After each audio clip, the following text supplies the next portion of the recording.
Welcome to Storycomic Presents, where we interview amazing storytellers and artists. This is episode 262. I'm your host, Barney Smith of Storycomic.com, and we're excited to have with us the Vermont famed and highly talented illustrator and cartoonist, Marc Hughes. Great to be here. How's it going, Marc? Excellent. Yes. Good. Yeah. And so a few months ago, I had Sandy Murphy on, and she was talking about her book. And as soon as I saw the book, I said, I recognize that illustrator. I recognize that artist. She goes, yeah, it's Marc Hughes. You are one of the more well-known cartoonists in Vermont. You've been doing cartooning since 1989. Well, I mean, actually thinking about that, I've been doing it since 1989 in the Burlington area, so Chittenden County area. Wow, okay. But if you go back to the, the early 1800s when I was back in school, I did work in Springfield, Vermont. Okay. The Springfield Reporter, the local newspaper, hired me to do all sorts of things, and I had really gruff looking stuff that I did back then. But I worked for a Chevrolet dealer. I did my poor version of caricatures back then of favorite people in Springfield, and I tried to do some comic strip work. That was back in my comic strip days, right. Trying to get known in that area. So. And you've also done some things, as you say, you've done newspaper illustrations. You've also done children's book illustrations as well, as we mentioned Sandy Murphy's book, but I also did one for Champ. Oh yes. I did it in the 90s. The Lake Monsters came to me back when they were the Vermont Expos. Okay. And the manager asked me to write and illustrate the book, and I was so impressed by the fact that he was going to hand the whole thing over to me, and I think the original book was like 10 extra pages because I got wordy thinking that that's how you do stuff, and then I realized that. I had to cut it down for kids reading it and everything, and so I cut it down to a smaller book, but it's still something that's being sold at the grandstand. So, right. In fact, I was at work today, and one of the Lake Monster representatives came in to pick up. I work at a Vermont Flannel. I walk to work, it makes it nice and easy. It's a simple kind of job. And he comes in to borrow some flannel to use for a shoot. And I said, well, I don't know if you know who I am. I'm the one who drew the Champ book. And he goes, oh my God, hey, And I said, we should do something about that and revitalize it or, something. But it was fun. It was fun to be able to be that creative and to do the writing too, because I love to write too. And we'll probably talk about more about that. Yeah. Right. So. And so for those, because since you've been doing it for so long, where have you seen the career of cartooning and illustration evolve over the last few decades? It has changed greatly because of the computer and because of the internet. I did not get good advice in the beginning because I was very good with my pen and pencil. I was very good with my marker. I would illustrate with a pen or whatever, using a pencil first. Not in this case. I can actually draw straight on the paper this way. But I would colorize with marker. And but if you see the Bernie picture on the other side, that's all digital. That's all done on the computer. Okay. And the color is that much more solid. It's that much more vibrant, and it just made big changes. But my bad advice given to me was, you do the drawing. The people who know about computers will take care of that end. So it took me a long time to catch up, and luckily, as you could tell, I was able to figure out a lot of the stuff. Right. And so what do you use for that? Do you use Photoshop, or what do you use? I actually use Photoshop. I have some. There's actually one picture in there that I had used Illustrator, but I have Okay. not learned enough about Illustrator to be that comfortable with it. So Right. a lot of my work really comes out of Photoshop. Okay. And I use I think it's pronounced Wacom tablet. Okay. Yeah. And at this point, I draw directly on the computer. I don't even use pencil and paper anymore, barely. So Oh, okay. Wow. the caricature work that you see with the students here is all Sharpie onto 11 by 17 piece of paper. Right. And do you still you still be able to do like caricature work for like fairs and events and stuff as well? Yes, yeah, that's one of the areas that I'm still pretty busy at. I'm Right. busy here too because COVID just like cut it all down big time. Right. There was hardly any work. My first job during COVID was a wedding that I think the couple just said, forget it, we're going to go for it anyways. Just invite less people. And it was like a small intimate wedding and everything. And she wanted me to be there. And I was like, well, I'm not going to wear a mask because they're not going to wear a mask either. And and I want to be able to communicate with them. And so we had a nice big table and everything was pretty safe and we had a good time. So, Right. but yeah, the weddings, I do weddings, bar mitzvahs, and a lot of project graduations. It's Right. at the end of the year parties that they have for seniors. Right. So. And it's because just for our viewers and listeners out there, being a caricature artist is not being a cartoonist. There is a different skill set involved in that, correct? Yes, I like to emphasize that. I worked out. One of the reasons I was very familiar with people and out there in the crowd was I worked out on Church Street for 4 years. So I was a familiar face. People got used to me as the local cartoonist. And you were talking about things changing. One of the things I notice is the cell phone. We did not have the cell phone in the beginning of 1990. Right. And so what would happen, and I knew this was the way New England, Vermont was anyways, but people would communicate with each other. And word of mouth, I would have people step up to me saying, I have a job for you while I'm working on Church Street. And it was beyond doing caricatures. They recognized the fact that I could do other work and I would get these fantastic jobs. And it was great. The thing is I have a hard time finding it now because it's all websites and Right. nothing. Was it optimization? I think that's the word. So yeah, so I'm doing better with that, but it takes a little bit. Yeah. Right.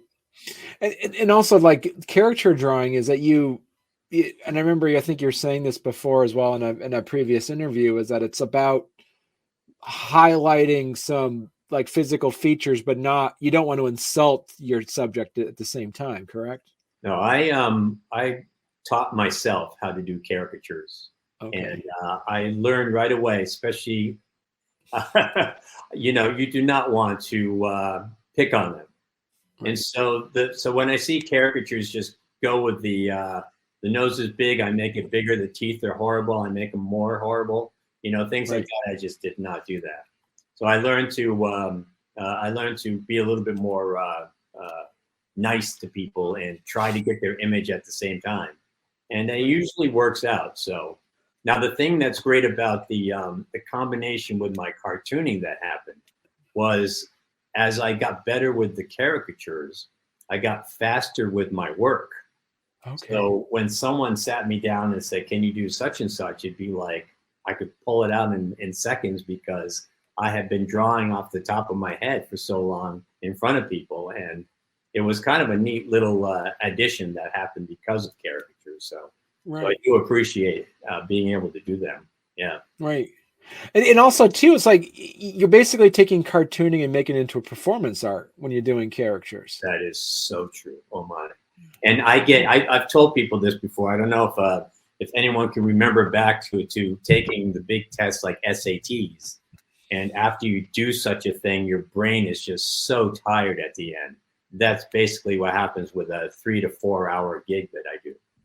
I Right. get so tired from having my brain just calculating, and even just the measuring of eyes to nose to mouth and all that kind of stuff is just all blaring through my head, and it's just Right. fascinating. Yeah.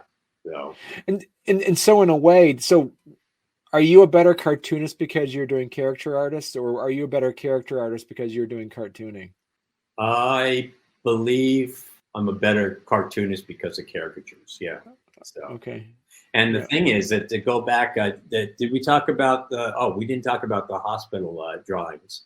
Oh yeah. So before we went live, we were talking about the hospital drawings. Do you want to Yeah, talk well, to our so these listeners about that? drawings were done on little pieces of during COVID. Anyone who stepped into Vermont University of Vermont Medical Center had to have these stickers on, and it usually was the date of that they were visiting, and that would prove that they were checked at the door and that they were free of fever or anything like that. So it was white space. I started drawing animals and dogs and cats for the kids who came in. And the thing expanded from that. And so I want to go back to what the caricature world was. What it was is that the challenge was I could not draw anything. I couldn't look anything up for an animal. So when someone said triceratops for a dinosaur, I had to come up with in my head what a triceratops was going to look like. And then a giraffe. And I tried a hippo, never did look good, so I quit the hippo. But it was all these type of, and I ended up with, I think it was like 25 different drawings that I was doing daily. Wow. In the morning. And then myself and some of the other helpers would color them in. And we had these stickers to give to the kids. But I thought it was cool, the idea that I had to make it up myself off the top of my head. So I know that doing caricatures for many, many years was a help to do such a thing. So it was pretty cool. Yeah. So. And you mentioned before too, is like when you worked on the Champ book, you were commissioned to illustrate it and write it. Yes.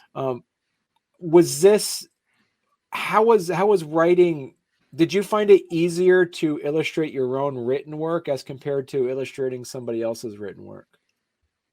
I had done a lot of comic strip writing, and I've also had dabbled in book writing years before. Never really accomplished anything with it, but I found that I was good at putting the words together and then knowing what the illustration would be added to it. It wasn't the other way around. It usually was always words first out of a notebook or whatever, and then I would illustrate according to those words. And I had done that years before, so the Champ book was fairly easy. And I at one point I had some history in the book that we took out because there wasn't enough room. But other than that, it was all made up. Blue Cross and Blue Shield of Vermont. I worked for them for years. In fact, I just finished. They had done a walk for life, some type of campaign that I would draw for them once a year. But this was another thing that they put on my lap saying, can you put together an activity book? And I'm like, what does that mean?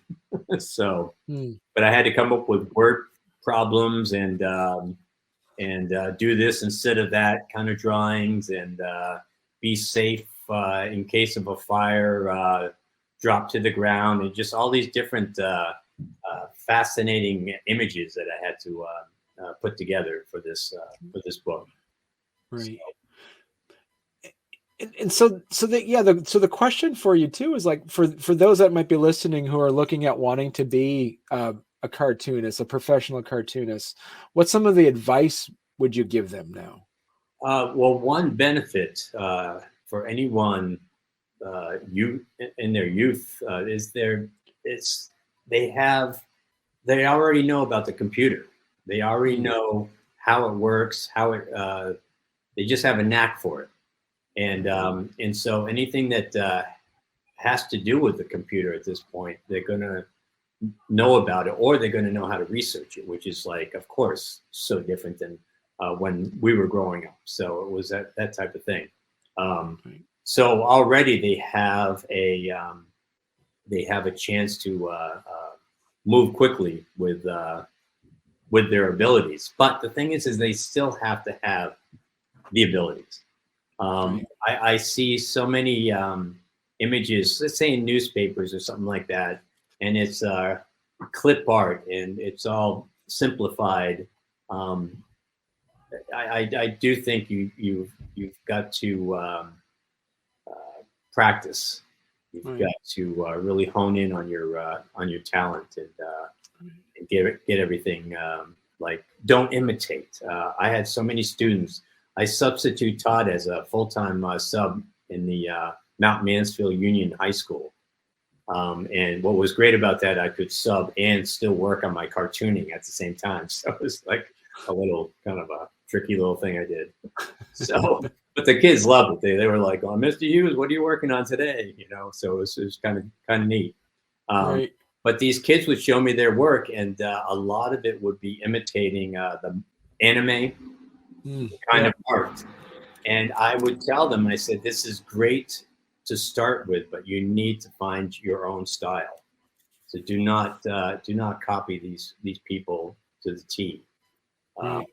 And I have to say, I used to copy Charlie Brown and all the the comic strips I came across. And I had an art teacher tell me the same thing. He said, "You need to get your own style, buddy." So right. Yeah. So it was pretty cool. Having this career in Vermont, how that living in Vermont has a supportive environment for cartoonists as a career? I would have loved to. I had met Corin, who I just saw that he passed away. Ed Corin, yeah. And I had met him, and I remember there was the Rutland illustrator for their newspaper, Jeff Danziger, and the guy from Montpelier who did a lot of work for the government also, and there's been a lot of other nationally known cartoonists in the area. I was always hoping to be one of them, overall. But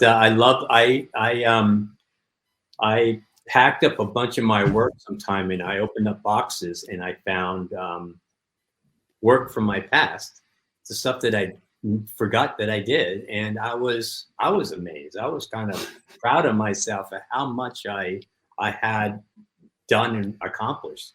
And then there was a lot of murals that no longer exist because they're painted over or something like that. But I did a lot of work for the YMCA here in Burlington.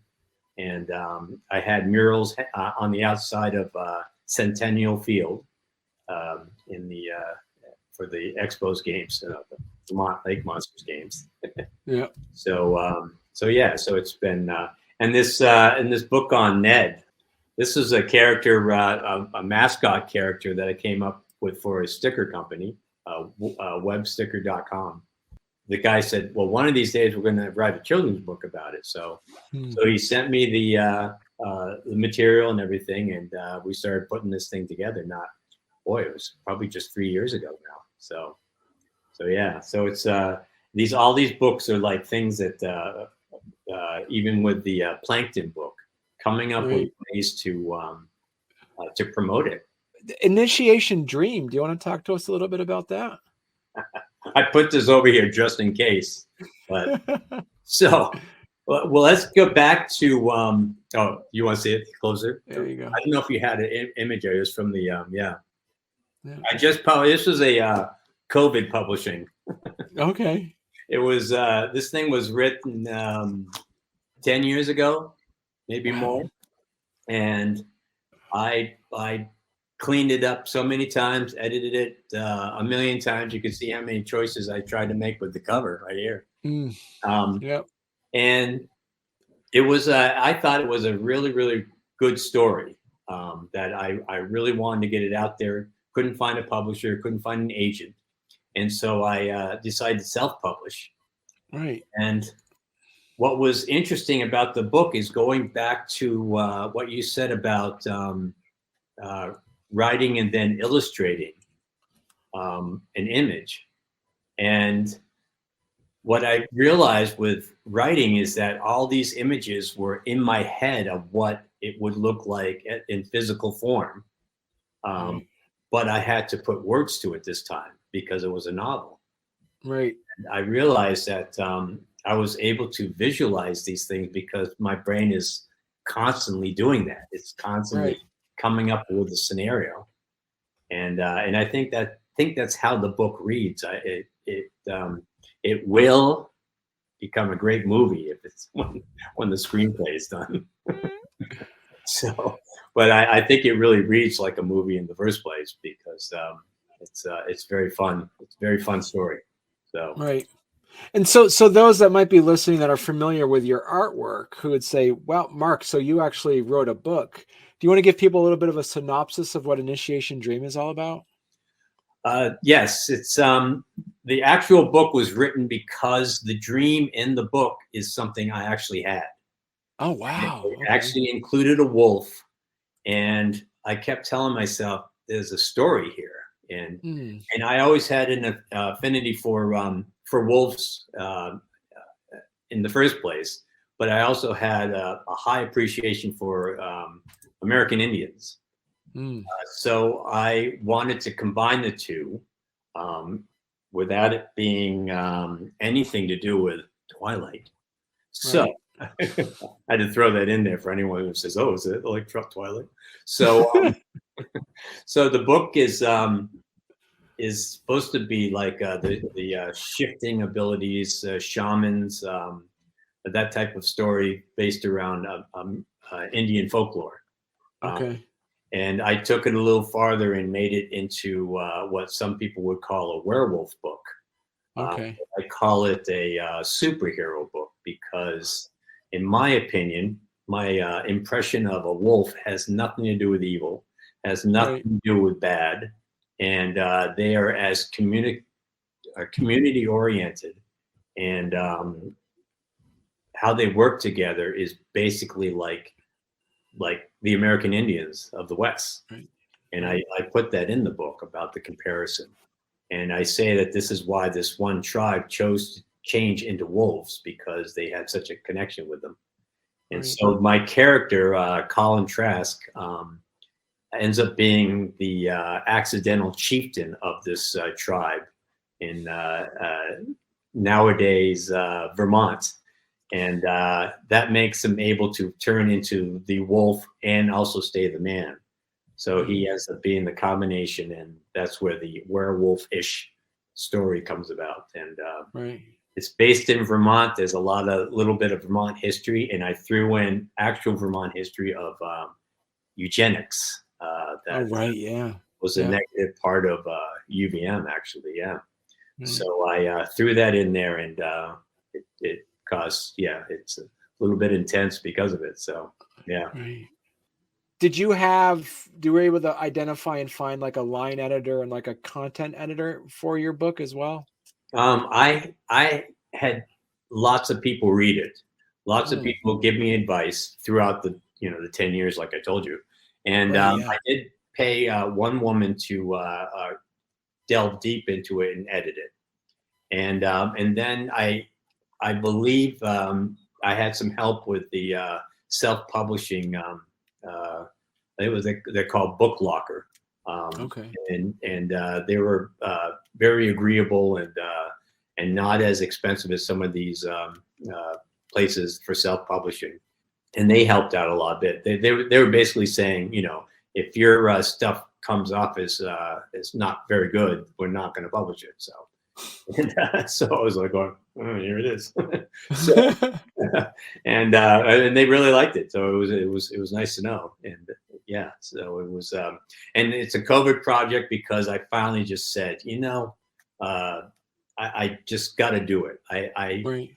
Because it was this therapist friend of mine said, it really overall doesn't matter if you don't sell thousands of your book. You wrote the book. You finished. Right. You actually accomplished something that most people just dream about.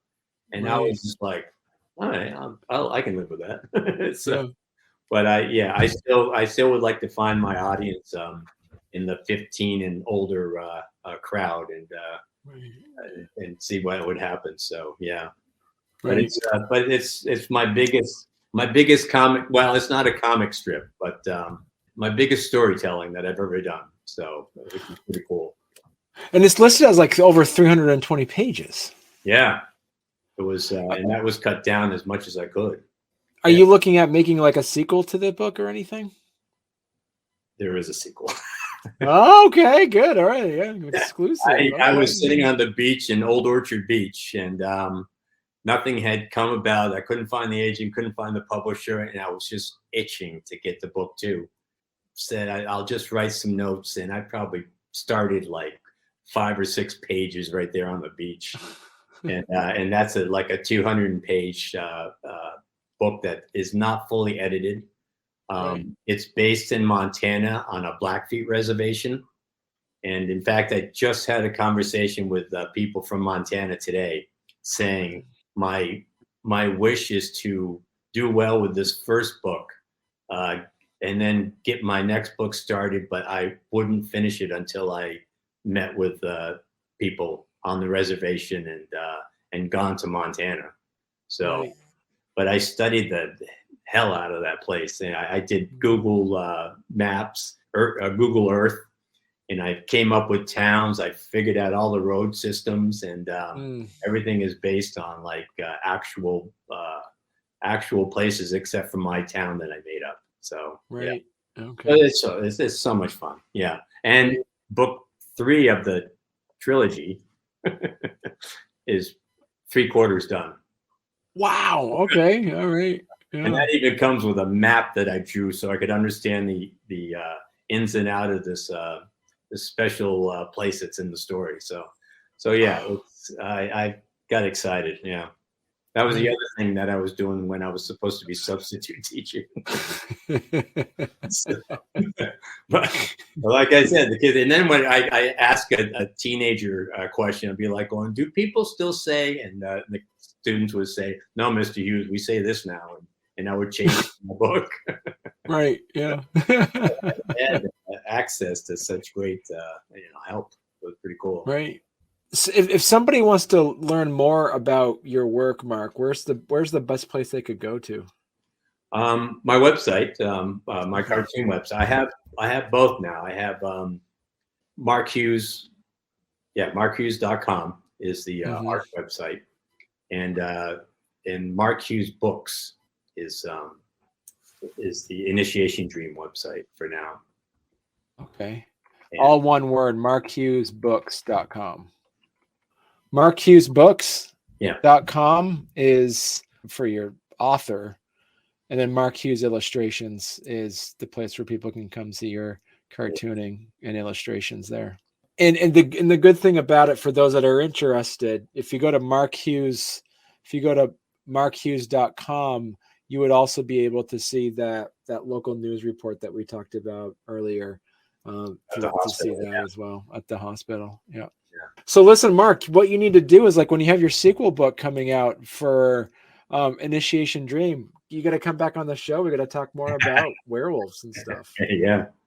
No, it's some fun stuff to talk about. So, but when it comes to all the other things that to back on the plankton story, that was a really amazing accomplishment.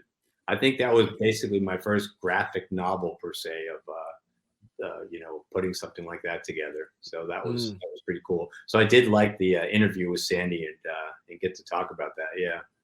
Well, perfect. So when is your sequel book coming out? Is it going to be coming out this year? Because the sequel, it is true. I do want permission with Right. with that tribe. Exactly. I believe, yeah. And who knows? I did get the okay from Abenaki. Okay. Actually, it's actually a quote in my website. But she got to read the book, and she actually liked it. Yeah, she didn't Right. think there was anything that was derogatory or anti-American Indian. So that was a good plus right there. So Perfect. yeah. Cool. All right. Well, thank you very much, Mark. This has been I've been looking forward to this conversation. I'm so happy we're able to sit down and talk. Yeah, I'm glad to. Yeah, this it's fun to be able to talk about this stuff because I've had so many people just say, look, you are not just a substitute teacher. You're not just a dad. You are a cartoonist. You are an illustrator. And it's great to be reminded of that. So it's really nice.